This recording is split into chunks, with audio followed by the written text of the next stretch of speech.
Hello everyone, my name is William Strife and welcome back to Strife Solutions. I am here at the Solution Tower. I'm here at the Solution Tower, can you believe it? I mean, it's not done, admittedly, it's not exactly the best thing, but it's... I'm starting to feel at home a little bit more already. As you can see, the structure is incomplete, and that's predominantly because we've run out of materials. The workers, however you want to put it, have run out of materials, and it basically comes down to a lack of proper netherrack to make the bricks, to make the red nether brick and the normal nether brick. In fact, we're also at a deficit for magma block. We didn't have enough to actually finish going all the way up to the tower as far as it's gotten. The only thing that we have more than enough of is black concrete because, well, I already had all of the infrastructure built out for that to be taken care of. Out at Side Shale, or the warehouse as I prefer to call it. Yeah, the collective bargaining and stuff. Anyways, this is the point, guys. I don't have enough netherrack. I don't have enough netherrack. Moreover, I don't have enough netherrack after doing all of that mining where I ended up finding the ancient debris. That's right, the ancient debris that I found out there. I haven't found any additional ancient debris. I'm short on netherrack, and more importantly than that, I don't have any of the materials, as you can see from the inside, to furnish the inside of this place. I don't even have the necessary materials to build up the interior support structure for it. It's just the walls right now, which is a bit of a problem. You can see a whole bunch of ugly cobblestone that was put around the walls in order to actually place the, to build the walls properly. But other than that, there's a big problem with supply here. I need blackstone, I need basalt, I need additional colors of concrete in order to lay the floor in here. I need glass, I need redstone lamps, and probably a lot of other things that I can't really remember right now. But here's the point. I need a lot more supplies. I don't, starting with all of it is just netherrack to make bricks. And I wasn't able to find additional, ancient debris in the process of all the digging that I already have done. I'm still just stuck at the 3, and I think I need more of the stuff because either ancient debris, I've found the only existing ancient debris, highly unlikely, or I've found just some ancient debris, and it is wildly, wildly rare.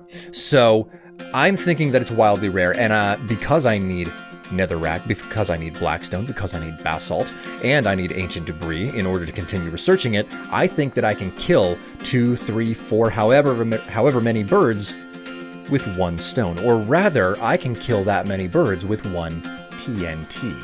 So as you can see out here on this side where a satellite platform will be going soon, I've basically laid a cobblestone outline for where the edges of this particular satellite platform is supposed to go. It's hard to see because of the forest and the trees and everything, but you can see that I have laid down cobblestone for a satellite platform to go down out here. And I was thinking to myself, geez, I need all of this stuff. It would be a whole lot better if I blast mined, but I would need to have a stupid amount of gunpowder to make that happen, which means I would have to build a creeper farm. And hey, what if I built the satellite platform, and instead of making it solid like the platform that the Solution Tower is on, what if I leave the inside of it hollow and build the entire spawner inside of there, and then just have the funnel come all the way into the Solution Tower and drop all of the mobs right inside of a nice little obsidian box so that I can safely kill them from within the Solution Tower. That's the plan. That's the plan, to basically build the satellite platform and put a creeper spawner inside of it, and then funnel all of the mobs into the Solution Tower in a nice, safe little killing pot chamber. So that's what we're going to do. And this right here is an example of basically what the inside of the platform is going to need to look. Because the platform is going to be hollow, it is essentially going to be beam, space, beam, space, beam, space, as far as it can go. And then there'll be 2 blocks and then another set of beam space, beam space, beam space. And in total, vertically, there should be 4 different sets of beams and then as many beams as you can get in horizontally. That's the general idea. And it's 2 blocks tall because it ensures that I will get creepers, 3 mobs specifically, creepers, zombies, and skeletons. Okay, so 2 blocks tall between the beams, vertically, or horizontally. Vertically? Horizontal? Up and down. To ensure that you don't get any tall mobs like Enderman spawning. So that's the whole idea. Moreover, to ensure that the mobs just will actually wander off of the beams, every single side, the side of every single beam needs to have trapdoors on it right here. As you can see, if I walk straight forward and backward without any concern, I go straight across that gap. So it is definitely, it operates like a full block. But if you go slowly, you will fall. Or if you don't go in a straight line, if you go diagonal or something, you will fall down. So the mobs will, with more regularity, fall between the gaps because of these trapdoors on the side. So there's that. But that's not all. It's really, really annoying that I would be getting 3 different mobs, 2 of them that I don't need in this spawner. Skeletons and zombies. Well, I can fix that by putting trapdoors on the underside of the above beams. And the reason for that is that skeletons and zombies are 2 blocks tall, okay? So any 2 block tall space, a zombie or a skeleton can spawn. Creepers, however, are ever so slightly shorter than 2 blocks. So by putting these trapdoors in, I reduce the spawn space that is available, and no longer will I get zombies or skeletons. Just creepers will spawn on these beams now. There's one additional problem. Any space, 3x3 blocks, 9 blocks in total, any 9 block or 3x3 space that is flat can spawn a spider. Okay, so 3x3 and 1 block tall, it can spawn a spider. So in order to prevent that, I'm going to be putting these cobblestone walls every 3 blocks. Okay, so it's empty, empty, wall. Empty, empty, wall. Empty, empty, wall. That's the way that it goes. Now, strictly speaking, you don't need to use something like a cobblestone wall. Or any wall, really. You could use a wall, you could use a fence, you could use, just a trapdoor on the ground. You could use carpet if you want to. You could even just use a full block if you so saw fit. I am going to use cobblestone walls partially because it allows mobs to wander around it to some degree. They can still get onto the edge and whatnot, and I just think it helps that the mobs have additional space to wander to potentially fall off. I don't know if it actually gives all of that help, but that's the way that it is. So the wall is there specifically to prevent spiders from spawning. These trapdoors are here to ensure that mobs will actually wander off the beams with more regularity. And these trapdoors are here to ensure that only creepers spawn. And it's just basically doing this and having 4 sets of beams, 1, 2, 3, 4, counting from top to bottom, and then getting as many of these across horizontally as I can inside of the chamber. And there's one additional problem though.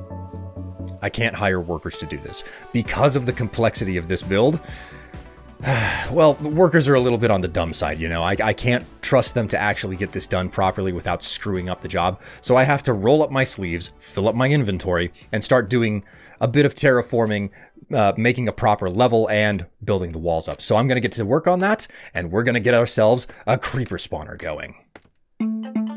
Alright, so first thing was first, I had to actually just build up the lower half of the platform because the ground layer had to be raised up into the air. It's one of the bonuses of knowing where the height is going to stop and then having to figure out where your floor is.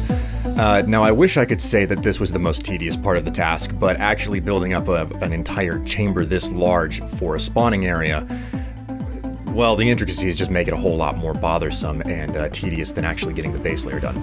That being said, the materials were all here already because an absolute truckload of cobblestone was transported out for the express purpose of building up the main platform, and then the main platform ended up being mostly built on top of a hill, which saved a lot of resources. That being said, a lot of materials still had to be transported out to site to get this project done. As you can see right here, I'm using a whole lot of smooth stone for the beams. I also decided to differentiate between the types of trapdoors that would be used. Between the beams using spruce trapdoors, and then on the underside of the beams to control creeper spawning or force creeper spawning was nothing but birch trapdoors. And the reason for that is pretty simple. If you stare at basically the exact same materials for a long period of time, you start to go cross-eyed. And just saving your eyes a little bit, because this is a huge project. This is like an enormous project. It's putting down trapdoors, making certain that they're all closed and in the right state. And then, as you can see, I'm leaving all of those spruce trapdoors in the closed state, because it allows me to have basically a flat platform to work on, and then I have to come back through and place the walls in and then open all of the trap doors. And just, that's a really boring process to do. And if you're staring at the exact same type of material the entire way through, it's mind-numbing, and it messes with your eyes, and it's kind of hard to see the difference between things, which is the reason why I differentiate all the materials. Yes, it costs more to get my hands on all of the smooth stone and, dedicate that only like half of the trapdoors would be spruce and the other half would be birch. But at the end of the day, it just helps your eyes whenever you're doing a big build like this. As you can see, I'm essentially just building the exact same thing over and over.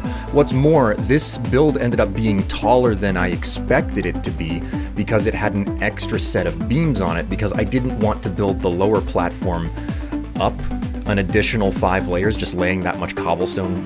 It wasn't tasteful to me. Now, that does create a bit of a problem because of spawn distance and how far away mobs can be before they start to disappear, which is a potential problem with this build and having the extra 5th layer, but I don't think that it's going to be that big of a problem. But yeah, as you can see, I came through, I had to just put the exact same things in place, and trying to place 1.5 million trapdoors and make certain that they're in the right state, sometimes you hit them and you open them up accidentally and you have to go back through and fix it up once again. And yeah, once again, just open the trapdoors and put down the walls as a final step, because then the lower level with its flat platform is no longer necessary. And just adding layer after layer. I don't advise anybody to actually go through and do a project like this more than they have to, especially the times that I've spent testing a build like this before actually getting it in place like this. It's not fun. But once I got to the top of the entire spawning area, I realized that I still had to put in the drop chamber, which is what I like to call the faucet. And I realized, I have to put in, at the very least, the cross pattern for the support structure inside of the tower. So I came through and I did that, and then I went around the side, the right side whenever you enter the building, and I started to build up the dropping area. And I did this entirely with obsidian, which I've had a significant amount of obsidian sitting around for a long time from a various number of projects. And, obsidian is, what is there to build out of obsidian? So it just kind of sits around. But this turned out to be a perfect use for it. It fits in with the design aesthetic of the building, and I just have to put a cap on it. All right, guys, I have finished roughly 90%, but I have decided to stop. Oh, geez, we've got mobs spawning in here because I just passed the night. I have just finished roughly 90% of this build, okay? And there's just a small bit of critical information that I need to communicate to you properly about how this design is supposed to be made. And it's easier for me to do this right here instead of from a build cam or anything. So what is happening? What you just saw me run through is the big funnel, okay? So as you saw, it's this whole big chamber back here that I initially started with, where you have a bunch of source water blocks along the 2 separate walls, and it'll push all of the mobs down to this main trench. Now, this main trench is specifically measured so that, it just 2 source water blocks at the back, and the mobs will continuously be carried down this trench over to the final endpoint right here. Now, the reason that the endpoint is here is because I have the large dropping chamber, as it were, up in the tower above that you saw me build out of obsidian. Now, This is super important because this is a modern style of mob dropper. And the way that this works is it relies on soul sand, fences, water elevators, and signboards, okay? So I'm just gonna show you how exactly, and I'm gonna show you how this is supposed to work, and I'm gonna explain some of the mechanics so that you can fully understand how this is supposed to be working, okay? So obviously you need soul sand in order for this to work. Now, the soul sand needs to be on the same level as the last place where there is flowing water going towards the elevator, all right? And I'm gonna make myself the signs that I need. That's enough. Okay, so the idea here is that you have signs going up the backside, and then these soul sand blocks, these are even with the last level where the water drops down. Go ahead, move those out of the way. So even with this block, the last drop that the water has to cascade down is even with this soul sand. And then one layer beneath that goes 2 fences. Now, this design can just be 1 block wide, okay? It doesn't have to be 2 blocks wide, but it works better whenever it's 2 blocks wide. And the reason you need these fences right here underneath the soul sand is because if I just walk forward, it is effectively like walking on stairs or a slab, okay? But the reason you don't want to use a stair or a slab in this space right here in front of the soul sand is because it is not waterlogged. Slabs or stairs are not affected by flowing water. However, because fencing is not technically a whole block tall, it just functions like it's 1.5 block talls, it can still have water on top of it, specifically flowing water, pushing the mobs forward. So the mobs will come down here, the water will cascade down one more time, and it'll come over here, push the mobs forward, and then right here, this whole entire chamber is supposed to be full of source water blocks so that you get this really good elevator effect, okay? So, and the signboards prevent this water and the water here from being confused or intermingling from one another. So in other words, the water of the elevator and the water from the stream pushing the mobs into the elevator are kept separate. This is super, super important. And then you have all of these signboards along the back keeping the water in one side of the elevator shaft. Here's an important thing. Why on earth do we need these signboards? Well, I'll show you. Just take a little bit of this cobblestone here. If I was to keep this entire backside of the elevator shaft full, if I or a mob gets stuck halfway into the elevator shaft but halfway into this back section here, I can't jump up to another block, okay? So the elevator would be pushing me up, but I would be stuck on that block, and the mobs will just get stuck right there. That's the reason why you have to have this backside of the elevator entirely full of signboards, because it allows them to actually be half in and half out of the elevator and still vertically move upwards. And if for some reason they wander backward and out of it, they just hit the water, it breaks their fall, they don't die or anything. So they can kind of back out of it, fall down, get back into it, fall down again. Some mobs will continuously do that, but the whole point is that you don't get mobs stuck in the place. They just kind of meander in one spot for a while before they manage to get out of it and flow in the correct direction. So what I'm going to do here is I'm going to set up the rest of this, and then I'm going to run myself through this whole thing because I have water to break my fall, and you'll see exactly the way that this is supposed to operate. Okay, I've reached the top of the elevator, and I just want to make one quick point, which is the fact that you need 2 signboards right across and even with the top of the wall that separates the elevator from the drop, specifically in order to stop the water from cascading down into the drop chamber. And you don't want it underneath the water either, because if the water floats over the top of the drop chamber, then the mobs can just kind of sit and kind of bounce in the water. So the signboards, they have to be even and stop the water from ever reaching the drop the vertical section of the drop chamber. With that in, all you have to do is put in the source water blocks right here. All right, there we go. That should be enough. I put my armor on just to make certain that this works just fine. So if I remove all of the kelp here, that should turn into water elevators. Yep, there you go. The bubbles just showing up in it. So this should be safe and perfectly fine to go up. In fact, because I put a safety pool on the opposite side of this, I am going to show you exactly how this works Like, unquestionably, like, that is how convinced I am that I have this accurate. What I'm gonna do is I'm just gonna create some additional infinite water here by...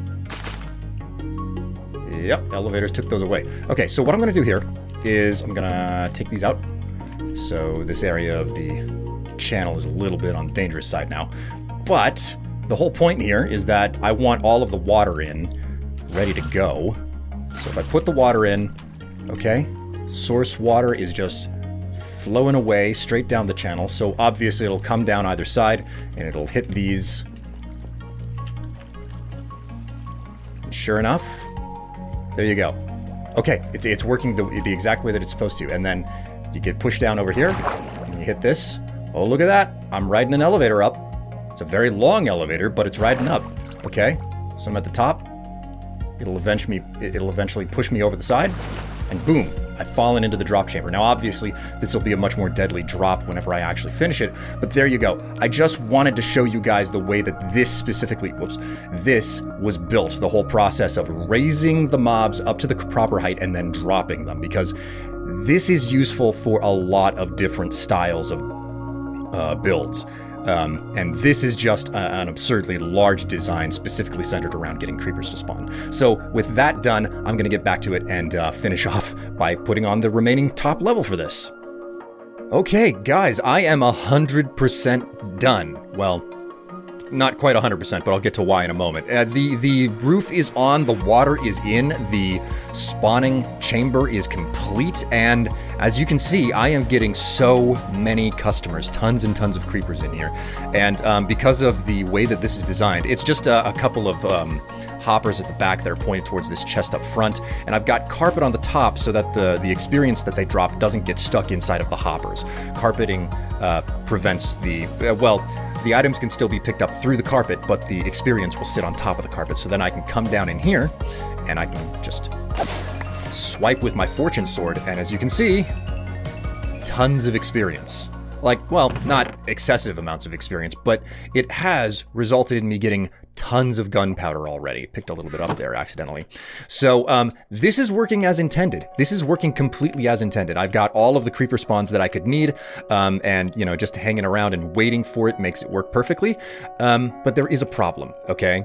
I finished the project and I stood around on the roof for a brief moment while I was checking some notes, and lo and behold, I immediately started to hear squelching or squealing, if you will, from spiders. Which means spiders are spawning inside of the platform, and I'm pretty certain I know why, okay? Similar to how creepers are technically less than 2 blocks tall, which means that you can force them and only them to spawn by putting trapdoors on the roof of the space. I think that technically spiders are a bit less than 3 by 3 blocks, which means the extra wiggle room afforded by the cobblestone walls I put in has allowed space for spiders to spawn, which in turn means that I need to rip the roof off to stop all of the spawns from happening, and then go down, take all the walls out, and put carpeting in. Because the test designs that I've done in the past for this particular type of spawning system, they all used carpet, okay? And I think that you could probably get away with using trapdoors in the place of carpet as well. Carpeting is not expensive for me because of what I have out at Crossroads, you know, the whole sheep paddock that auto-harvests and everything, so even getting a crate of that stuff isn't too difficult. I wouldn't even trust a full block, but you could probably get away with that. I won't vouch for it, but I just wanted to update you guys that don't use your walls, use carpeting instead, because I have a big patch job in front of me, which is not fun. But other than that, it's working perfectly, and even with the flaw of having spider spawns going on inside of this platform, yeah, I can hear them. Even with the spider spawns inside of the platform, things are still working perfectly. And that is pretty much the end of it for me, guys. That is the end of this round, because I didn't even have a checklist because this was such a big singular project that I didn't want to be like, okay, build a platform and then have 1.5 million sub points for it. So that's all for me. I will see all of you next time whenever I have more than enough gunpowder after I set the workers to collect up buttloads of sand, and we will fix this deficit problem with netherrack and nether brick and making the actual nether brick blocks. Until then though, I am Strife of Strife Solutions, and we are making the future.